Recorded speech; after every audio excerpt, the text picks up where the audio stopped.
The Public Power Hour is a new live stream show produced by the New York City Eco-Socialist Working Group.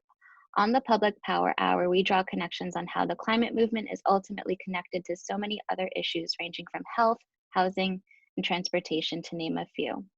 On today's episode of the Public Power Hour, our topic is the North Brooklyn Pipeline and energy democracy. My name is Jen Jantanapi-Shie, and I use she, her pronouns.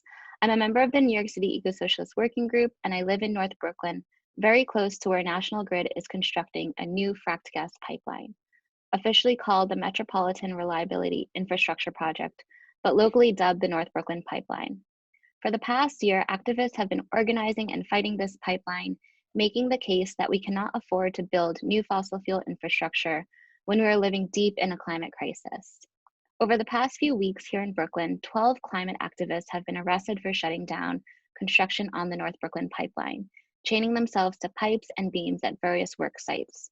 The National Grid-owned pipeline would carry fracked gas through mostly Black and brown neighborhoods in Brooklyn, despite bans on fracking in New York State and despite bans on new fossil fuel infrastructure in New York City. Ashley, thank you so much for joining us on today's episode of the Public Power Hour. Thank you, Jen. It's great to be with you. Thanks for being here.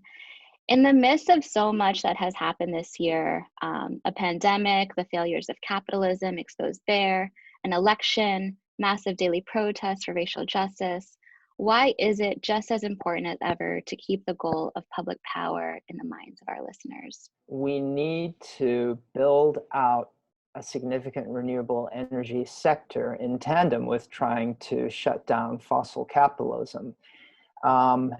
That project of making a just transition is not going as fast as it should. We have a negligible amount of solar power in New York City, for instance, only about 1%. And nationally speaking, the statistics are pretty grim. And that's despite the fact that coal is now economically non-competitive with renewable energy. So the lack of a transition is a huge issue. And coming back to New York City again, if you think about the small amount of renewable energy we have and the fact that the Indian Point nuclear power plant is going offline, which is a good thing, but it provides about 20% of the city's power. So what is going to be the replacement for that? Right now, it's likely to be peaker plants, these highly polluting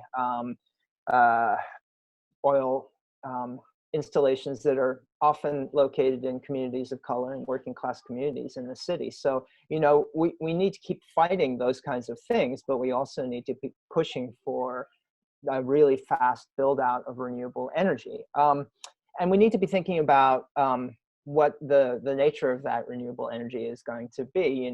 How's it going to be controlled? Who's going to get to determine where it goes? So questions of energy democracy come up.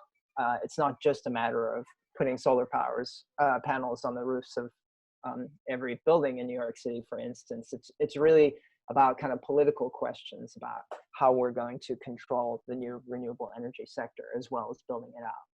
How does the fight to stop the completion of this pipeline or any fossil fuel infrastructure across the country connect with the shift toward public power? We know from climate scientists that we just can't afford to put more of that infrastructure in place.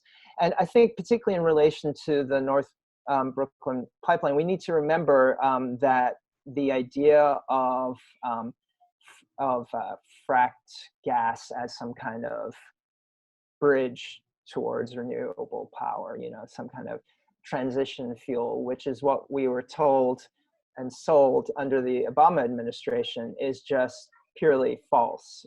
When you think about not only the fact that methane, which is what is the major constituent of frack gas, is a highly destructive greenhouse gas, and that these pipelines leak a great deal. And when the gas is coming up out of the ground in the process of fracking, more of it leaks into the atmosphere. So that actually, as a result of the fracking boom, we're really kind of running in place, despite having shut down so many coal-fired power plants across the country over the last decade. And when it comes to the climate crisis, running in place is essentially jumping off a cliff, right? Because it means we have the same amount of aggregate emissions going into the atmosphere, and those emissions keep piling up and pushing us further and further towards climate catastrophe. So yeah, fighting against all of that infrastructure is absolutely key. And we need, I think, to provide people with a sense of hope and alternative and possibility. And in the case of public power, the argument is that Con Edison and other investor-owned utilities are not doing the job of pushing for the transition as quickly as we need. And so we really need to take over control of this transition publicly, and to have governance that is responsive to public desires. Nominally, investor-owned utilities are regulated by the public. That was the kind of compromise that came out of the fights against corruption in the early 20th century and the progressive era and during the New Deal. But what's happened is a lot of those regulatory agencies have been completely captured. That's true in New York State as well. The PSC, the regulatory body, keeps giving Con Ed the green light to jack up utility rates in the city, even though we have the second highest utility rates in the country, as well as some of the poorest people in the country. So, the issue of energy poverty and injustice is so glaring here in New York City and New York State. So yeah, we really need to have a kind of dual-pronged strategy of fighting fossil capitalism, fighting these pipelines, and then also pushing for a really viable alternative, which would mean a massive expansion of renewable power. And as I say, one that is actually genuinely democratic. And DSA and folks involved in the public power campaign are trying to figure out exactly what that kind of democratic governance should look like. And we've been doing research on examples all around the world, and unfortunately there are not enough examples, right? We kind of have a history on the one hand of kind of relatively technocratic and non-democratic state power that comes out of the social democratic tradition over the past half century on the one hand, and then the free market. And those are the two alternatives that are dominant, right? So we're kind of trying to figure out something that's different from those two alternatives and much more responsive to people's struggles. From your books and the topics you've researched and written on, like imperialism, academic freedom, boycotting Israeli universities, to name a few, it seems like your interests cover a broad field but overlap with one another. Could you give us a sense of how did you get from writing a book on British literature to reclaiming the energy commons? I started out in post-colonial studies as a field, which means, thinking about struggles against imperialism. I'm in an English department, so that's usually in countries where English is spoken as a result of colonization, like India or my home country of South Africa. And what I ended up working on in my first two books was the ways in which British imperialism kind of came home to the imperial metropole. So, the history of the British being in sub-Saharan Africa, in South Asia, and many other places around the world meant that there were really significant diasporic populations, people of color from the Caribbean, Africa, and parts of Asia in Britain. And so what I wanted to track was that history and the struggle of those folks and white people in Britain against racism and against the ways in which racism helped facilitate a conservative counter-revolution over the last half century, right? Because, in the 1970s, when Thatcher was coming to power, she really used racism to mobilize working class populations to support her. Very similarly to the way that Trump has used racism in the United States. So it seemed to me that it was really important to think about how folks fought back against that and tried to challenge it and to create a different sense of what it meant to be British. And it remains a problem, right? As we've seen from Brexit, all of these issues have not gone away. Even if Thatcher was responsible for destroying the coal industry in the north of England, in recent elections, the north of England has gone for the Tories, for the Conservatives, which is the party Thatcher was part of. And it's largely, I think, as a result of racism. So we really have to see these issues of kind of white reaction and racism, and a transition away from fossil capitalism that's a just transition as linked to one another. And that's just as much the case in the United States today as it is in Britain. I feel like I'm learning so much from you just in these 10, 15 minutes. In your book, you have a section called Decolonizing the Energy Commons. Can you explain to our listeners a little bit about what that means?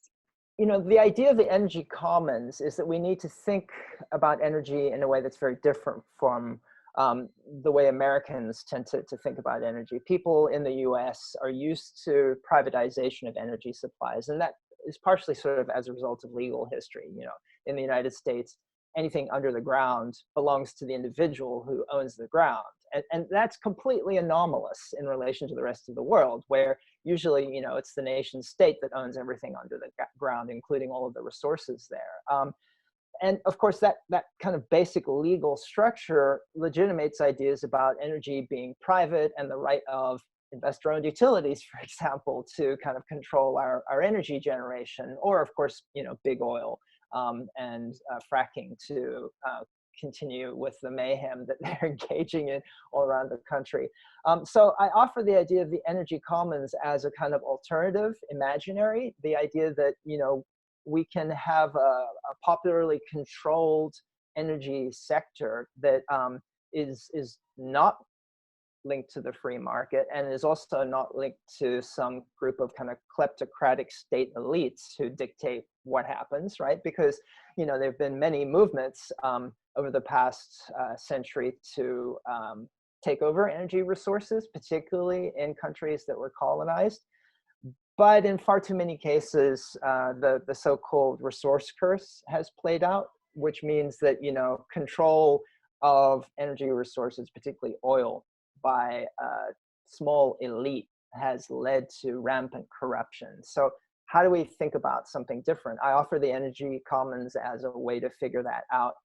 But I want to also kind of raise a cautionary note about the dangers of a renewable energy transition actually perpetuating forms of colonialism. So I talk about, for instance, the ways in which in this area in the south of Mexico, which has very abundant wind resources, I think the second highest amount of wind resources in the world, the Mexican government has given concessions to European and North American companies, energy companies, to come in and put up wind turbines. And it means that the local people in that area don't have access to the energy, the proceeds from the energy that is being generated. So I think that we really need to think not just about some kind of transition that involves putting up wind turbines and putting up lots of solar panels, as I've already said, but issues of who controls the land and who controls the energy that's being generated.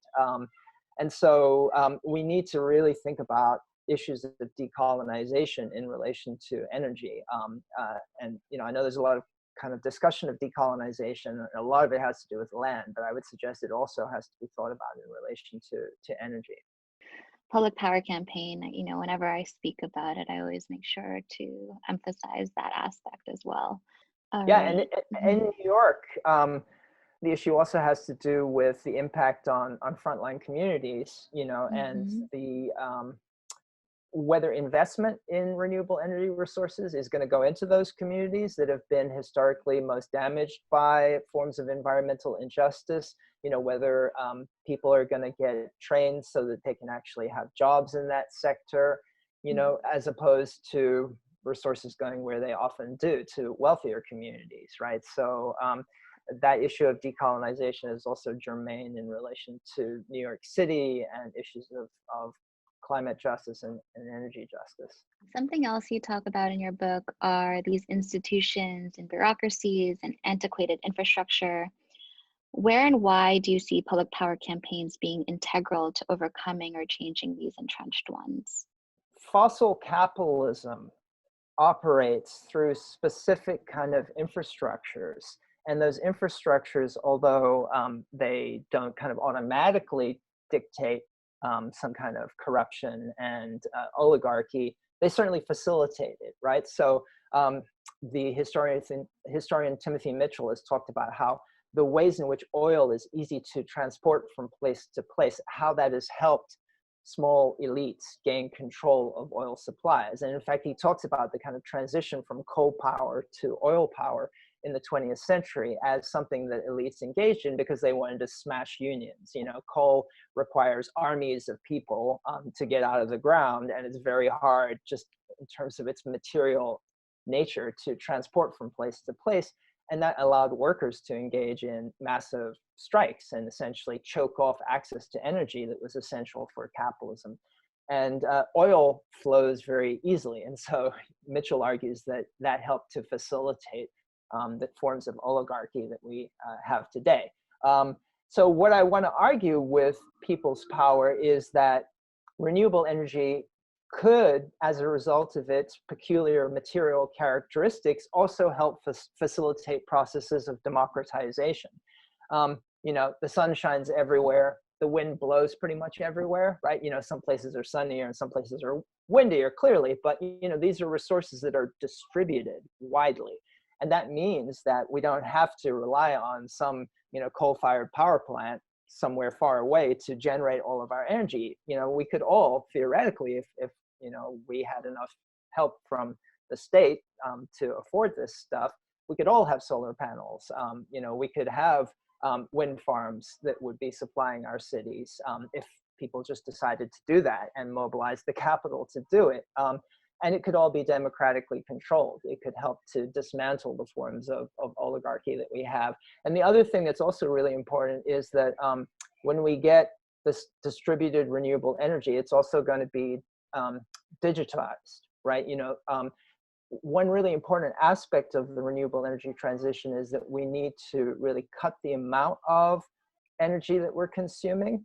And there are all kinds of technical aspects about why renewable energy is good in this regard, right? You know, a coal-fired power plant burns a bunch of coal, and then it has to ship the energy out, as I was saying, to households. And a lot of energy gets lost in that process. Whereas if you have a solar panel on the roof, you know, you can generate power and you don't lose that much power. But what if you don't own your building, right? Or if you don't have enough money to access the building of solar panels? Well, part of it is a political fight, but part of it is also that we can now, through computers, control when we need energy and see when is the cheapest time to turn on our dishwasher or, you know, watch TV or something like that, right? And so we can really diminish the amount of energy we need to consume. And that's hugely important. And so when we talk about energy democracy, we need to think about other sectors that are connected, right? And we need to also democratize the internet, you know, and have a public digital infrastructure, which needs to be seen as integrally related to the kind of energy infrastructure. So yeah, you know, we can get rid of oligarchy, but we're going to have these big fights around very, very basic new forms of infrastructure. One of the many interesting things in your book is how the Works Progress Administration and plays like Power historically promoted subversive and often democratic campaigns. That's something we don't have now, and unfortunately, energy is made to seem so difficult that people just tune out. How important is media into overcoming this, and how does the left recognize and plan for that? You know, I wanted to look at previous examples in the United States because I think there is a feeling that, you know, the United States is this uber capitalist country, and we don't really have the traditions of collective struggle that over the energy commons that other countries do, whether, you know, I also talk about Germany in some detail. So, you know, whether it's Germany and its energy transition, the so-called Energiewende, or, you know, global South countries like Costa Rica, for instance, or Uruguay that have shifted to renewable energy, to 100% renewable energy in recent years very, very quickly. So I wanted to look at the history of the US, and I went back to the 1930s when there were efforts by activists to create forms of popular power. And in the US, it had specifically to do with the fact that energy companies didn't want to put up transmission lines to rural areas, right? People were spread out, so you didn't have a concentrated market. You couldn't make as much money. And so all of the big private investor-owned utilities were like, we're not going to do that. And so rural people didn't have access to electric power. What the FDR administration did during the New Deal was to give government loans to cooperatives in rural areas, often a group of farmers who would get together, for example, so that they could pay for the construction of that infrastructure. So there were these kind of local, very much grassroots forms of energy democracy. And then there were also huge projects, state-led projects like the Tennessee Valley Authority. But those really had to challenge the kind of anti-communist, anti-statist ideologies in the United States. And it was really important not just to kind of fight politically in Congress to have those kinds of policies and programs established, but to fight in the cultural sector. So yeah, the play Power was put on by the Federal Theater Project and toured, it debuted in New York City, but then it toured all around the country. It was a very avant-garde production inspired by the work of playwrights like Bertolt Brecht, for example. So when it went to particular cities, folks would change what was in the play so that, it resonated with the struggles of people in particular cities. But the basic point of the play was to show how investor-owned utilities were completely corrupt, how they were ripping people off, and how people wanted access to energy and they wanted to have it democratically controlled. And you could tell it made a lot of waves because Congress shut it down. They shut down the Federal Theater Project in the late 1930s. Many people don't know this was kind of the forerunner to McCarthyism. There were these purges of left-wing intellectuals and cultural creators, and shutting down the Federal Theater Project was, a big part of that. The film The Cradle Will Rock depicts some of that stuff. So if folks want to check that out, there's actually a reference to the play Power in the course of that film. Your research also seems to include a lot on the history of public power.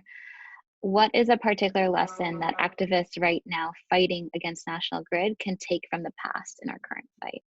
It's important to have a meaningful alternative. Blockadia is hugely important. We need to shut down all this fossil capitalist infrastructure. But to make that viable and give us the possibility to gain traction with policymakers and the public, we also need to be articulating alternatives. And that's why the campaign for public power, I think, is so important. You're not just saying, no, you're saying yes to something else. And I think that kind of yes to something else is also hugely important in terms of winning the war of ideas. I'm a cultural critic originally, and I do think that is hugely important.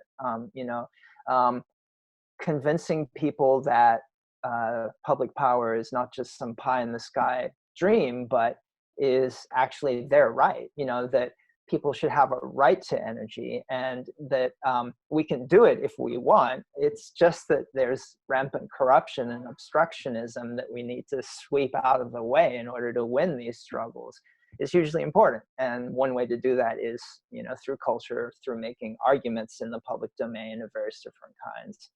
As well as kind of lobbying legislators and putting forward progressive bills in the state legislature, like the Public Power Campaign has done. Yeah, I think I've been thinking a lot about, just how energy should be a human right, and especially during the pandemic. And I think that the current system kind of leaves us feeling like if we're too poor, if we're too broke, or if we can't afford our, utility bills, that we don't deserve to power our homes or to have access to internet or be connected like the rest of the world. And it's just not true. Absolutely. So, yeah. I was talking to a comrade from South Africa, from Soweto specifically, about this issue. And he told me about the history in Soweto, a township outside Johannesburg, where the post-apartheid government was still sticking to a kind of neoliberal free market line. It was claiming that people weren't paying their utility bills, and so was threatening to shut them off, and was saying, you know, they're just kind of sticking to this apartheid era refusal to do what they should do to pay for their bills. And this comrade, Trevor, was saying, no, in fact, people just couldn't afford the high prices. And so when people got their power shut off, he formed a committee that would go around and reattach them to the grid. And, you know, I mean, this is after he tried to negotiate with state authorities, and they just kept refusing to listen to what he was saying. And so eventually it was like, well, we're going to do direct action, just connect people back up to electricity, because power is a human right, you know. And they managed to do enough of that the government eventually conceded and said, yes, you know, you should have a right to a certain amount of energy for free. It should be a human right. You know, we're going to continue charging people, which was usually, you know, the white people in cities like Johannesburg who consume a lot of electricity, but everyone should have a right to a certain basic quota of electricity. Yeah. So your book has all these fascinating little stories from history and energy. What are some stories you think are particularly critical and have relevance for activists today? I suppose the one I haven't told in a lot of detail so far, although I've already mentioned quite a few, is the history of the energy transition in Germany. And I think that story is particularly interesting because I look in specific at the city of Berlin. And what I argue is that, well, the backstory is that after the end of the kind of split state in Germany, and, you know, national reunification, a wave of privatization and free market takeovers happened in Germany, and that's true across much of Europe. And so the public power provider in the state of in the city of Berlin got taken over by a big private corporation, and so people fought in the early 2000s and after to make it public again. And what I argue is that the success of that struggle for public power came because of social movements in Germany that had a very long history and that were grounded in kind of extra parliamentary mobilization. You know, so the anti-war movement in Germany, which was really important since the 1970s, you know, since the US had a lot of nuclear missiles targeted at Germany, the feminist movement, and you know, also the kind of anti-fascist, the Antifa movement, and the kind of autonomous folks who were mobilizing outside the parliament were hugely important, because those mobilizations and demands for an alternative society helped people who were working within the system, whether it was the Green Party or other activists who got elected to the city council in Berlin. It helped them put pressure on the system for a viable form of public power. And it also helped because they then had to think about forms of collective governance that included a public voice, included public demands, weren't just about, you know, a small group of state elites who could, you know, be bought off by big corporations running the show. And so I think that kind of lesson of how it's really important to have an inside-outside political strategy, you know, and to really engage in mass mobilization and education of the public. So that when you do get some electoral power, you can really make it work for you as much as possible and help you create institutions that are responsive to increased public pressure and the desire for democracy. I think that's a really important story to take away. Was there anything that really surprised you or caught you off guard that you encountered in your research for your latest book? One thing that I didn't know about, you know, despite trying to keep track of economic trends and, you know, do a lot of reading of leftist news sources, I had no idea that much of the bailout money that the Obama administration put together, supposedly to help low-income mortgage holders after the Great Recession of 2008 and after, that, the Obama administration chose to give that to banks, and they turned that around and invested it in fracking companies. And I had no idea about that. No sense that the fracking boom, and it is a massive boom. Fracking was responsible for something like 2% of U.S. energy supplies in 2000, and it's now over 60% of U.S. oil and gas come from fracking. But that was largely as a result of Wall Street and big bank investment. And that, in fact, fracking companies, if they had to exist on the free market, would probably collapse.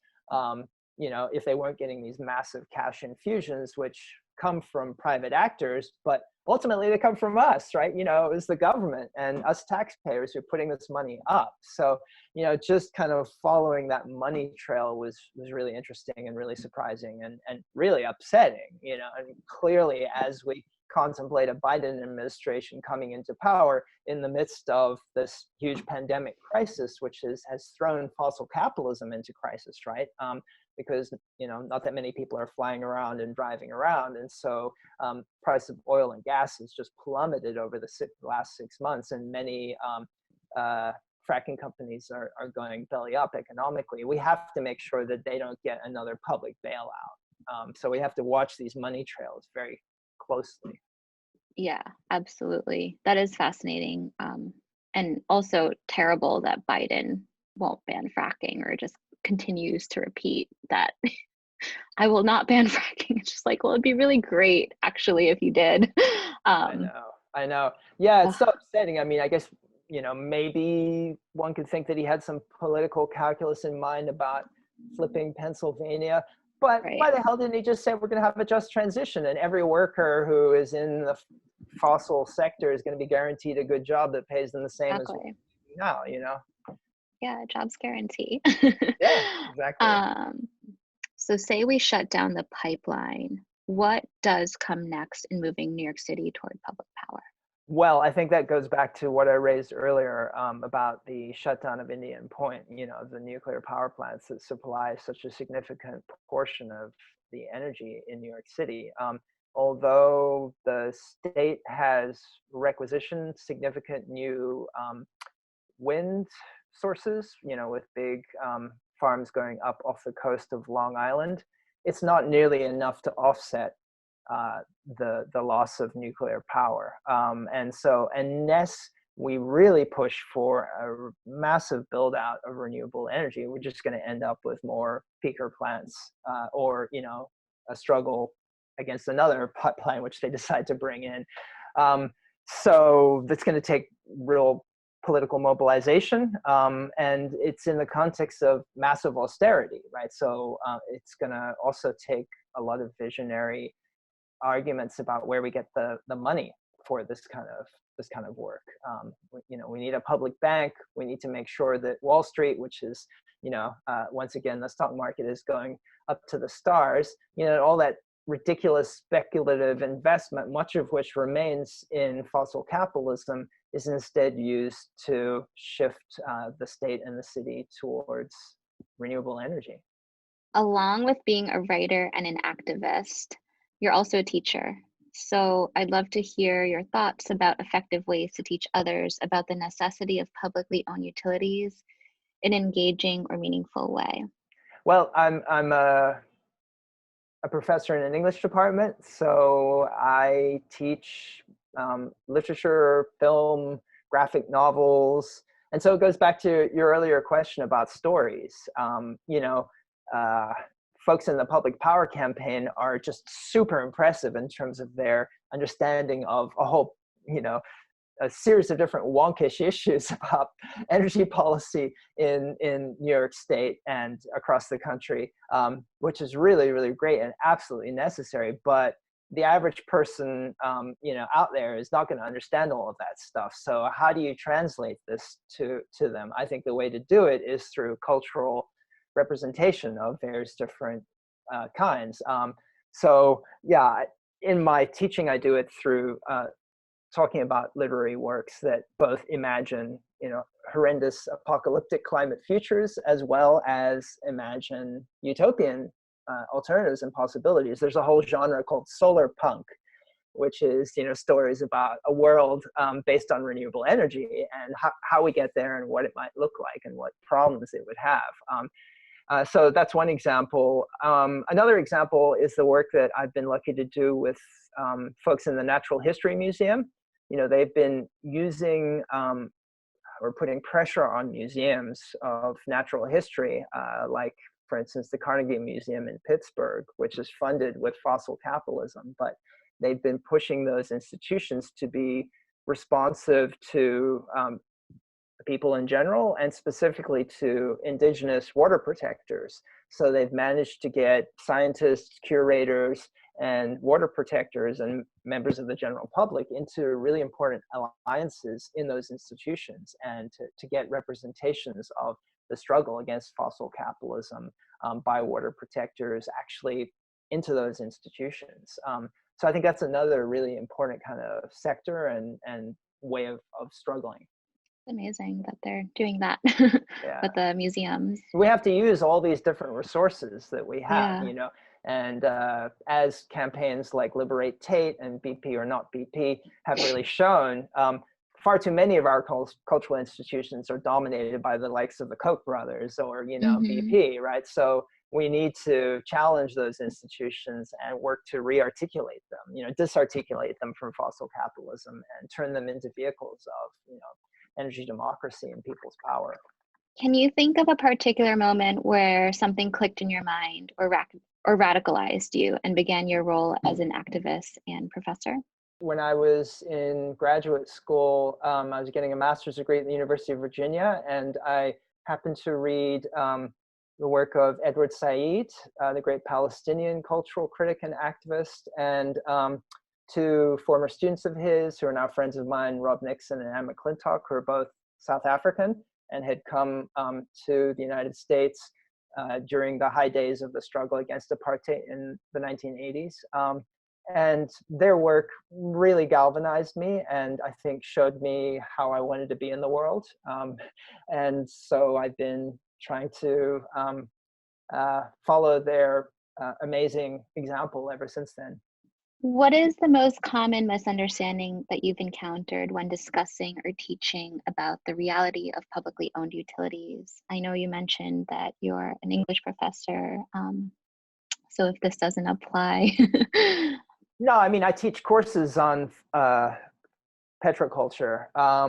I think the most common misunderstanding is that just people have absolutely no idea that where their power comes from and what an investor-owned utility is and how they're being gouged by these entities. I mean, they might be angry about the amount of money they're paying every month when they get their Con Ed bill, but understanding, what that whole institutional history is and how unjust it is and why we shouldn't take for granted that we have these massive for-profit entities that are controlling absolutely everything about the energy in our lives, or the electric power, at least in our lives. And of course we need to electrify everything, right? We need to shut down all of the oil and other forms of fossil fuels used in transportation and cooling and heating of buildings. And so basically, these investor-owned utilities are controlling everything about power in the future, right? And people don't really have an understanding of that. And so I think that's something really important that the public power campaign is doing, is sort of educating people about that and showing them that there are alternatives to that. Definitely. Yeah, I think like demystifying the grid is always something that we try and do in some of our teach-ins, and because I mean, even it's so complicated. It is. I mean, it took me 3 years to write my book, People's Power, because understanding the history of the grid and all the technical details, and I still don't understand all of it. It's fantastically complex. So and the average person, I think, just is completely oblivious about that in a way that's probably not true for many other issues that people are fighting around. I would imagine that kind of people understand how destructive privatized healthcare is in the United States in a kind of more direct fashion than they understand why their power is privatized. what does a world with public power look like? I think we want to think a little bit more forward and positively. What does it give us space to build going forward in your mind? Yeah, well, we need a massive ecological, economic, and social reconstruction of this country. The recent election revealed how strong racism and bigotry and sexism and all the very horrendous elements of U.S. culture are, and a lot of that is grounded in material inequalities in this country. So, we really need a Green New Deal, a form of ecological reconstruction that makes a viable future for people across this country. So I think public power has to be really at the forefront of that, because of course it's energy generation and consumption that is producing the lion's share of greenhouse gas emissions. So it holds out the possibility for a really radical transformation and amelioration of longstanding inequities in the country. There are lots of fights still to engage in, of course, on the immediate horizon, winning the Senate, pushing Biden not to put a cabinet member in control of energy, and pushing him to ban fracking, really get serious about a Green New Deal. These are all huge things. And while we fight on the scale, on a kind of local and national scale, I think we also need to be thinking about a kind of global future. And, this goes back to our conversation about decolonizing energy. We can't have a kind of social democratic Green New Deal in this country while we're hardening our borders and mining lithium in Bolivia and other countries, and allowing the rest of the world to essentially, the social and economic problems there to fester. We need to be thinking about reparations, climate reparations that involve transfer of renewable energy technology to countries, rather than the kind of idea that a green transition here is going to make us more economically competitive on an international stage, which is the way that Biden was articulating his ideas of the Green New Deal. That's just going to lead to another round of kind of climate and carbon colonialism. So we definitely need to fight against that here in the United States. And people in the global South also clearly are fighting for alternatives in many places. But too many countries there have the same kind of problem of kind of jingoistic demagogues who are promising national transformation through following the kind of fossil capitalist pathway that the United States embraced. You think about Bolsonaro in Brazil and his idea, we just chop down the Amazon rainforest and it's going to give us all kinds of economic opportunities. Obviously he's a product of a long history of US support for right-wing movements in Brazil, but there's also the need to challenge that there. And I think we should be thinking about how we can be in solidarity with social movements in countries like Brazil that are fighting for an alternative pathway. In your mind, what is something that they can do today to support this fight for public power, or fight against the pipeline? Or how can listeners offer long-term support?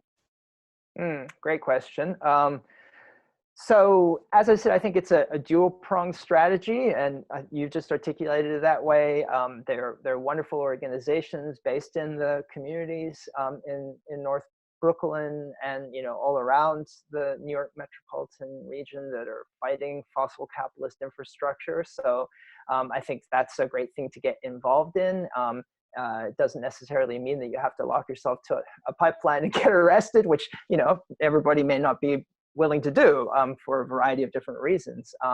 Some people may not be willing to do that, but there are lots of different ways to engage in those kind of anti-fossil capitalist struggles.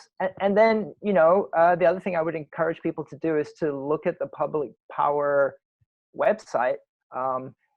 This is a struggle that's happening within New York City as well as across the state. We need people from all around New York State so that it doesn't become a kind of New York-centric movement. And we also need people working in different sectors. We need people who are engaged in media campaigns. We need people figuring out what the legislature should look like. We need people going out and canvassing communities, right? So there are all kinds of different things that people can do to kind of plug in and get engaged in this struggle. And I think that the anti-pipeline struggle can kind of feel like more immediate in some ways, and it definitely is absolutely essential. But I think having that alternative of a struggle for public power needs to be seen kind of as integrally related. These need to be seen as campaigns that move in tandem. Thanks so much for your time and for doing this interview with us. Is there anything you wanted to share about your work, anything that's coming up, anything that you want to plug, or maybe even just as simply as how people can buy your book? Oh, well, you can get my book through OR Books. If you just Google Ashley Dawson, People's Power, you'll find the OR site. Don't buy it through Amazon. OR is trying to create an alternative marketing strategy that's about, grassroots publishing, people's power, and not big corporations. I'm working on a new book about what a Green New Deal for Global South countries might look like. It's called Environmentalism from Below. Sorry. And so I think, as we hopefully, knock on wood, move into a Biden administration, the kinds of international solidarity and consciousness that I was talking about us in the United States needing, I would really encourage people to keep that in mind and to think about forms of solidarity globally moving forward. Amazing. I can't wait to read it. Thank you. Thank you So much, much, Jen. Ashley. Really appreciate you.